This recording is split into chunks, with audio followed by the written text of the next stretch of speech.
It is a privilege as a member of the American Academy of Diplomacy to kick off William & Mary's Spring 2024 Global Innovation Challenge. The topic you will be considering is how Zambia should develop its mining industry in order to increase benefits for the Zambian people and decrease adverse environmental impacts. You are asked to consider possibilities for Zambian participation in deep seabed mining, in addition to, or as an alternative to, land-based mining. My task is to provide some insights that can help you appreciate the Zambian and global context within which your ideas would need to be implemented. During my 43-year career as a U.S. diplomat, I had the honor of serving as the U.S. ambassador to the Republic of Zambia from 2008 to 2010. During that time, I traveled extensively around the country and engaged in discussions with a wide range of Zambians. And I developed a deep appreciation for what Zambia had accomplished since gaining independence in 1964. Like many countries in Africa, Zambia inherited colonial borders that did not reflect ethnic boundaries or long-standing animosities. However, unlike many other newly independent countries, Zambia's early leaders, especially its first president, Kenneth Kaunda, understood the importance of building a sense of common national identity. To overcome the differences among its over 70 ethnic groups, Kaunda used every means of communication to hammer home repeatedly the notion, one Zambia, one nation, one people. Many ordinary Zambians told me about one policy in particular that helped build national cohesion. It was a policy designed to address a problem facing the economically all-important copper industry. The problem was lack of wood for shoring up mine shafts. So President Kaunda required high school students to spend time before graduation planting trees in the northern part of the copper belt along the border with then Zaire, now the Democratic Republic of Congo. Students of all ethnic groups lived and worked together for weeks and got to know each other as individuals, thus breaking down tribal folklore and misconceptions about each other. As many Zambians who participated in this program explained to me, they came to view each other as cousins and as fellow Zambians. The results of this program endure still today. Zambia has been spared ethnic strife, and the forest that was planted is an impressive sight. I had the opportunity to fly over it and see firsthand the results of Zambian youth working together. It is said that Zambia was born lucky with a copper spoon in its mouth. Indeed, since independence, mining revenues have contributed well over half the government's annual revenue and close to half the country's export earnings. I had the opportunity to go a kilometer underground in one of Zambia's largest copper mines to see the country's main source of wealth being extracted. The problem is that Zambia's economic fortunes have repeatedly risen and fallen due to fluctuations in the world price of copper. President Kaunda nationalized the mines in an attempt to gain greater benefit from them. But due to management problems and lack of investment, the mining sector went into decline. In 2000, President Chiluba reprivatized the mines and production rebounded. However, mining alone cannot meet the employment needs of Zambia's rapidly growing population.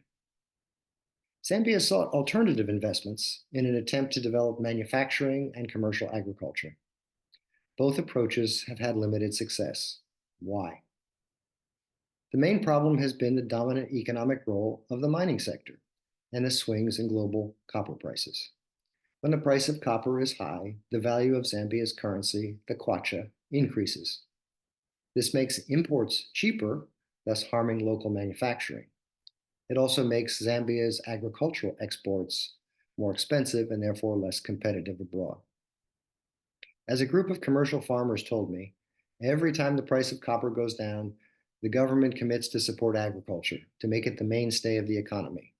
But every time the price of copper goes back up, the government ignores agriculture, or worse, pursues policies like a government fertilizer monopoly that does not deliver the type of fertilizer needed when it is needed. Zambia's mining industry has also suffered from inefficiencies stemming from lack of supporting infrastructure investment. I'll mention two areas. First is transport.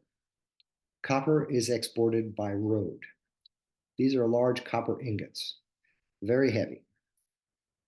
They're mainly exported on worn two-lane roads from northern Zambia through Zimbabwe to Durban in South Africa, a distance of 1,550 miles. The Tazara Railroad, China's first major infrastructure project in Africa, built in the 1970s to facilitate copper exports, was incapable of hauling freight by the early 2000s. Fortunately for Zambia, the United States has committed to building the Lobito Corridor Railroad from Zambia to the port of Lobito in Angola. This has prompted China to consider a major overhaul of the Tazara Railroad. So perhaps in 5 years, Zambian copper and other minerals will have a cost-efficient means of being exported. Second, lack of investment in power infrastructure forced Zambian copper smelters to shut down or resort to inefficient and environmentally harmful measures, such as use of diesel or even wood burning to keep smelters from freezing up during frequent power outages. During the global financial crisis of 2008 to 2009, the world price of minerals collapsed. Chinese companies seized the opportunity to buy up struggling mining ventures in Zambia and elsewhere. Zambia welcomed the Chinese investment in mining, as well as other sectors, including retail trade. But this investment created problems. Zambia's mine workers complained of unfair labor practices, and violence erupted in at least one nickel mine in 2010. Zambia's small merchants, facing competition from Chinese merchants, felt pushed out of business. In 2011, presidential candidate Michael Sata railed against Chinese investment in his successful bid for the presidency. However, once in office, he too welcomed Chinese investment and loans for infrastructure development.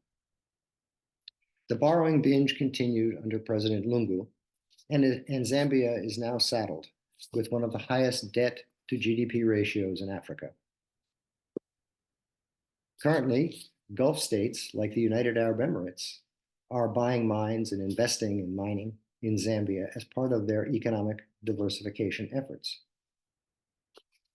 Now, let me challenge you to step into the shoes of Zambia's political leaders and consider what policies you would pursue to maximize Zambia's benefit from mining. Zambia has ample reserves of copper, manganese, and nickel, all minerals in increasing demand as the world shifts to green energy. Does this increasing demand imply a stable upward trend in commodity prices, and thus a stable trend in an upward trend in government revenues? Does the potential for deep seabed mining of such minerals threaten the potential upward trend in commodity prices? If so, should Zambia resist seabed mining, seek to delay its implementation, or seek partners to participate in it? Is mining the deep seabed where no one lives less environmentally harmful than land-based mining? Do we yet understand the potential harmful effects of disrupting the deep seabed by mining there? Are the adverse environmental, health, and social costs associated with current mining practices in Zambia outweighing the economic benefits? If so, what might be done to increase the economic benefits of current mining to the Zambian government so it can better mitigate the adverse impacts on the Zambian people? Might promoting investment in greater value-added processing in country increase benefits to Zambia? But could value-added processing, like copper wire manufacturing, be economically competitive in landlocked, energy-deficient Zambia? Should Zambia enact and enforce fair labor laws and stricter environmental regulations, even though that might discourage new investment and also reduce profitability and hence government revenue? Should Zambia try to make common cause with other producers of copper, manganese, and nickel to try to stabilize prices and control prices as oil producers have done via OPEC? Would mineral price stability give Zambian agriculture a chance to be a reliable generator of wealth and employment for Zambia? Ladies and gentlemen, these are all difficult questions to answer, but they are the types of questions that leaders need to grapple with. In addition, the political calculus of who wins, of evaluating who wins and who loses from each possible answer needs to be considered. I hope you find such questions stimulating. I hope you see that how they are answered will affect the lives of many, for better or for worse. If so, if you want to make a difference, I encourage you to pursue careers in which you can help formulate and implement public policies that will shape the future that you and your children will experience. I grew up believing that you should try to leave this planet a better place than you found it. I sought to do so via a career as a diplomat.